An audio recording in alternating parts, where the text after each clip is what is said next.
Bonjour à tous! Le prélèvement à la source, ou PAS pour les intimes, est mis en place à partir du 1er janvier 2019.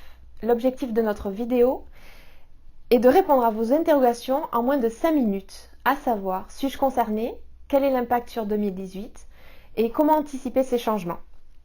Vous avez bien sûr entendu parler de l'année blanche. Oui, 2018 est une année blanche, au niveau de l'impôt sur le revenu. Enfin, presque. L'administration fiscale a tout prévu, y compris les mesures anti-abus.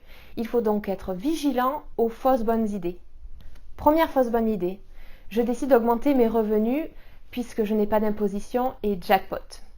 Sachez que pour 2018, vous paierez des impôts sur les revenus exceptionnels. En ce qui concerne par exemple les salariés, le versement d'une prime exceptionnelle qui n'est pas prévue dans un contrat de travail ou d'usage dans l'entreprise sera considéré comme du revenu exceptionnel et donc imposable. Pour ce qui concerne les travailleurs non salariés, les BNC, les BIC, la quote-part des revenus supérieurs à la meilleure des 3 dernières années sera également imposable. Deuxième fausse bonne idée. J'arrête de verser sur mes contrats Madelin, inutile de déduire. Sachez que pour les contrats Madelin, l'arrêt des versements peut engendrer la remise en cause des versements des années antérieures et générer un bénéfice exceptionnel, donc imposable. Troisième fausse bonne idée, je n'ai pas besoin de charges supplémentaires pour mes revenus fonciers, je décale tous mes travaux en 2019. Vous aurez plus de précisions sur ce sujet sur notre vidéo PAS Focus Foncier. Maintenant, regardons de plus près l'année 2019. Lorsque vous avez effectué votre déclaration d'impôt sur le revenu, on vous a communiqué votre taux de prélèvement pour ce qui est des salaires et des pensions de retraite ou un montant d'acompte pour les revenus de travailleurs non salariés, BIC, BNC et revenus fonciers.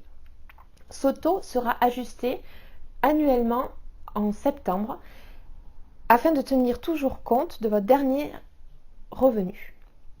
Vous continuerez à effectuer vos déclarations chaque année en mai et recevrez l'avis d'imposition en août. La régularisation s'effectuera sur les 4 derniers mois de l'année. Concernant vos crédits d'impôt, vous aurez plus de précisions sur ce sujet sur notre vidéo PAS, crédit et réduction d'impôt. De plus, un changement de votre situation familiale aura un impact sur votre taux de prélèvement au montant d'acompte.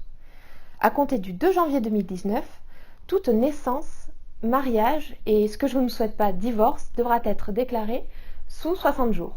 L'administration fiscale s'engage à prendre toute déclaration en compte dans les 3 mois. Dans le cas d'une variation significative de vos revenus, sachez que vous pouvez toujours effectuer une modulation de votre acompte ou taux de prélèvement. Attention toutefois aux pénalités dissuasives en cas de modulation trop importante par rapport aux revenus réellement dus. Pour ces déclarations, connectez-vous sur notre portail impôts.gouv ou appelez-nous pour vous assister. Chaque cas étant particulier, l'administration fiscale continue d'apporter des précisions sur ces sujets. Nous vous proposons dès à présent d'analyser votre situation afin de retenir les meilleures solutions pour anticiper votre imposition 2018 dès à présent et préparer 2019 et vos projets. Si vous êtes employeur, notre service paye et ressources humaines vous propose une mission d'accompagnement et l'organisation de réunions d'information pour vos salariés. Merci pour votre écoute et à bientôt!